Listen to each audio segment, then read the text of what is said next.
With the last video and the introduction of dynamic harmony, we've added very nearly the last bone I've got to the harmonic skeleton I've been trying to build. That's not all there is to harmony, far from it, but it's enough to let even the greenest amateur have fun getting into musical trouble, which to my anarchist spirit is more than enough justification. But there's still a lot of stuff to be said. Those bones are very rough. For instance, there's quite a bit of difference between this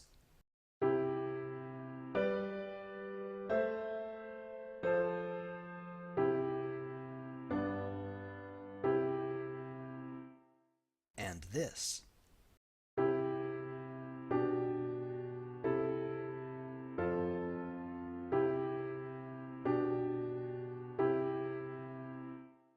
Even though they use the same chords progressing in the same way.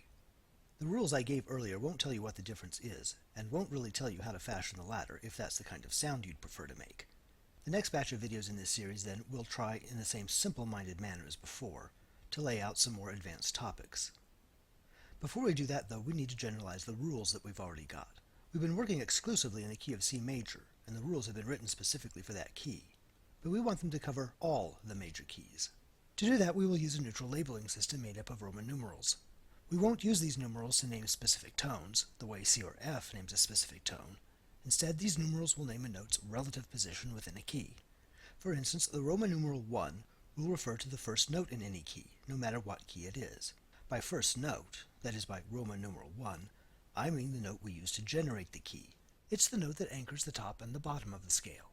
The next note up will be 2, then 3 and 4 and 5 and 6 and 7, until we're an octave above where we started, where we will start over again with 1. Thus, for instance, in the key of C, C is 1, F is 4, and G is 5. In the key of E flat is 1, A flat is 4, and B flat is 5. What that means is that in the key of E flat major, A flat and B flat stand to E flat in the same way F and G stand to C in the key of C major. With this neutral numbering system, we can then revise our rules. The important notes of the scale will always be the 1, 4, and 5 notes, no matter what key we are using, and the primary chords will be the chords built on those notes. Since the 1, 4, and 5 notes are the roots of those chords, we can also label the chords the same way. So the 1, 4, and 5 chords are the primary chords of a major key, and that will be our new definition of primary chord. We can similarly revise our rules about cadences. Those rules were written for the key of C and refer to the C, G, and A chords. Those are the 1, 5, and 6 chords in our neutral numbering system, so we just swap them out. Now, when you generate a key, you can figure out what its 1, 4, 5, and 6 chords are, and plug those into the generalized definitions. These, for instance, will be the cadences in the key of E flat. We can do the same thing with the substitute chords. In C major, the substitute chords are formed on D, E, and A. These are the 2, 3, and 6 chords, and so I put those Roman numerals in for the letters.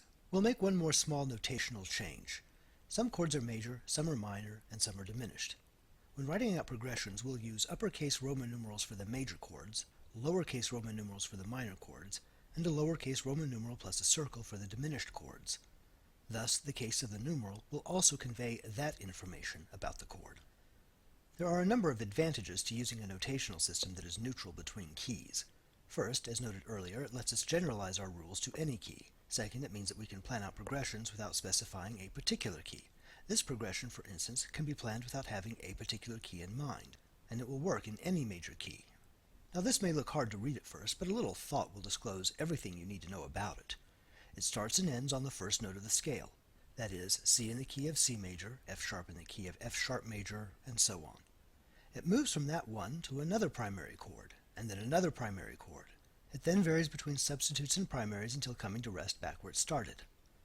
A little math, suitably adjusted for counting intervals, also tells us that it uses strong root movement throughout. We might also notice what looks like a deceptive cadence halfway through, and an authentic cadence at the end. This progression would probably break neatly into 2 halves. How would it sound? Well, if we gave it a little rhythm and a slightly complex organization of tones, it might sound like... Wait, first we have to pick a key. Let's pick B flat. Start on B flat. Apply the basic pattern to the notes. Arrange the scale. Number the scale. Map our progressions onto it, and we get this.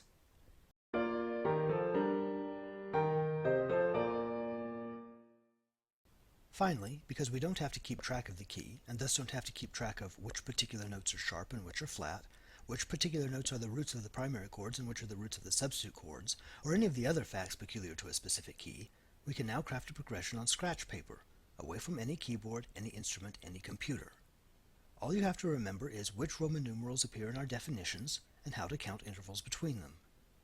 You might not know what it sounds like, but you'll have a solid foundation for something that can be revised and tweaked and sweetened. I'll end with one last very brief set of terms. The notes on a scale and their associated chords are sometimes given special names. The 1 chord, for instance, is sometimes called the tonic, and the 5 chord is called the dominant. Thus, C is the tonic of C major, and G is the dominant of that key. This is just an extra batch of names, but they can be convenient.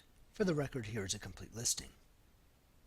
Tonic, dominant, and subdominant, being the most important chords of a key, are the most important of the batch to know if you're going to know any of them. Leading tone is also an important one. We'll have reason to get acquainted with this one later.